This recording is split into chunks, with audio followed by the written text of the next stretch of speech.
Professor, boa noite. Boa noite.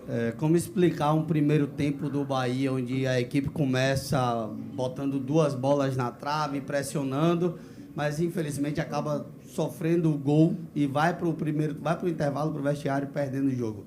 O que é que você pode falar e o que foi feito para corrigir? Não, se você for avaliar friamente, o primeiro tempo nosso é melhor do que o segundo.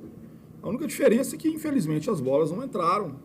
E a gente tem que entender que é futebol. O futebol é assim. A gente, por mais que a gente faça tudo certo, ainda tem um goleiro do outro lado. A gente pode errar um lancezinho ou outro, a bola pode pegar mal. Mas a equipe teve muito volume. E eu queria agradecer demais aquele torcedor que vaiaram, né, que eles pudessem entender o quanto isso é ruim para quem trabalha aqui do outro lado. Ninguém quer perder jogo, gente. Todo mundo quer vencer, todo mundo quer... Mas a gente não pode ter alguns, né? Claro que a nossa torcida foi fundamental, a grande maioria, mas alguns que pegam simplesmente o resultado, se está ganhando eu aplaudo, se está perdendo eu vou vaiar.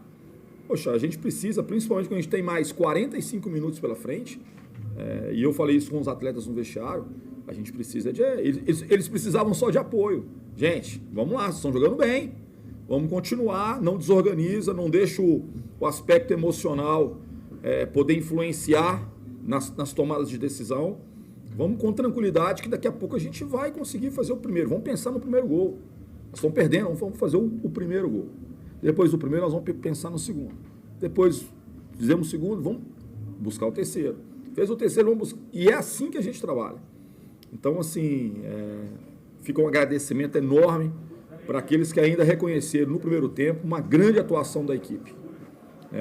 E conseguiram ainda, mesmo atrás do placar, nos incentivar, dar o apoio, porque isso foi fundamental, muito importante. O torcedor não sabe como ele é importante nesses momentos. Às vezes, quando a gente mais precisa, assim, receber esse carinho é uma coisa muito bacana. Não posso falar a palavra que eu queria falar. Tá? Ô, Anderson, agora, com relação ainda ao comportamento da equipe em campo, você disse que a equipe saiu bem no primeiro tempo, mas a bola não entrou. Entrou, foi do outro lado. E a gente sabe que há uma ansiedade muito grande quando tenta, e a bola não entra. Você já falou em parte o que trabalhou. O que mais você passou para esse grupo para que polisse com o emocional e não deixasse que a ansiedade novamente tomasse conta do grupo? Principalmente esse controle. Se eu chegasse no vestiário chateados, né, talvez cobrando deles, por que nós não fizemos? Todo mundo tentou acertar. Você vê assim que nós tivemos até a gente esteve muito perto de fazer o gol. Então, a primeira coisa é passar tranquilidade para eles. O que tira a ansiedade? É quando você fala com eles em termos de tranquilidade, de dar mais tranquilidade, passar para eles que as coisas acontecem, que vão acontecer, que a gente não pode ter dúvida que a coisa vai fluir.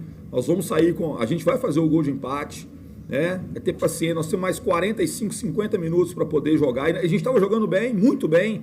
Então, gente, é tranquilidade que daqui a pouco a gente vai conseguir o primeiro gol. E aí aconteceu. E a equipe está com uma maturidade, uma casca, principalmente jogando dentro de casa. A gente está com um padrão de jogo, né, muito forte. A gente cria muitas situações.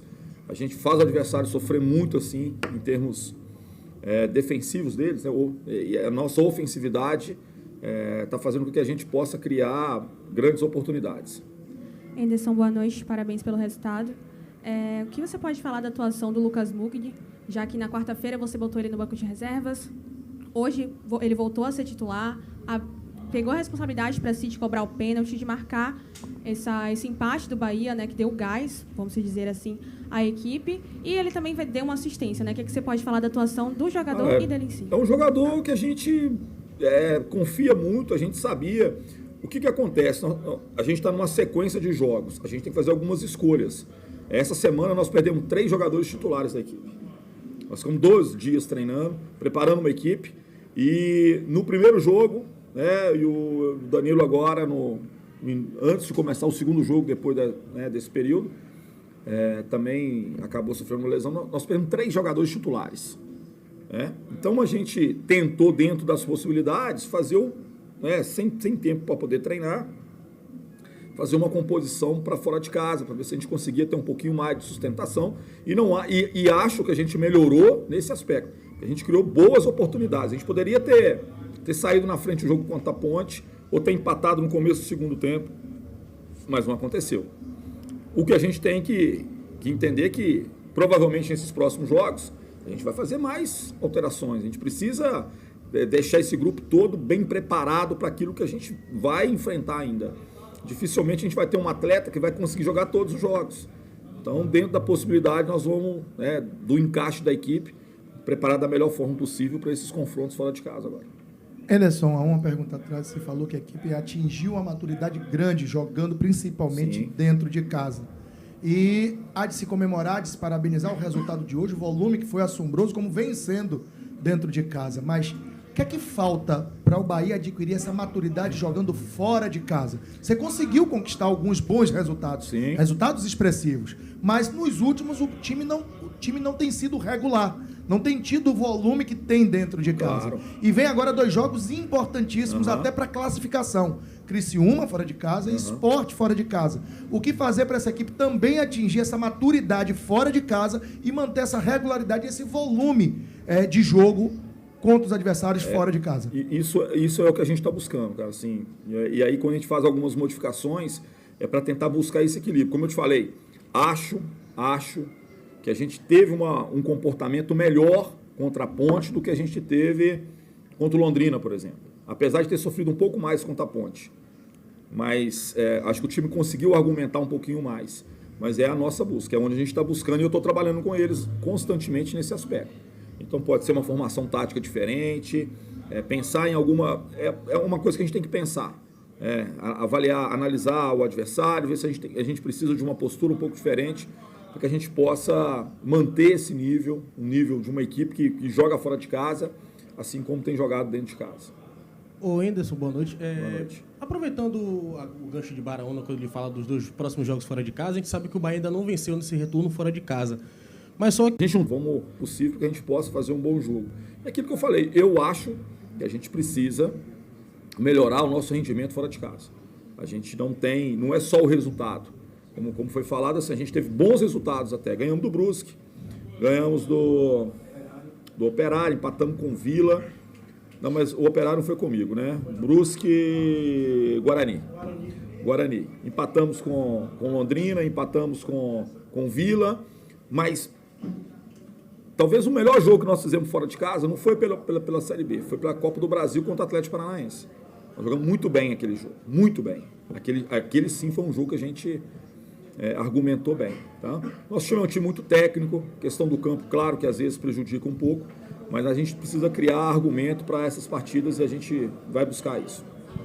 Anderson, eu conversei agora com o Dr. Rodrigo e ele me disse que provavelmente o Matheus Bahia e o Danilo Fernandes estejam fora da temporada, por suas lesões. Dificilmente vão voltar a jogar futebol esse ano.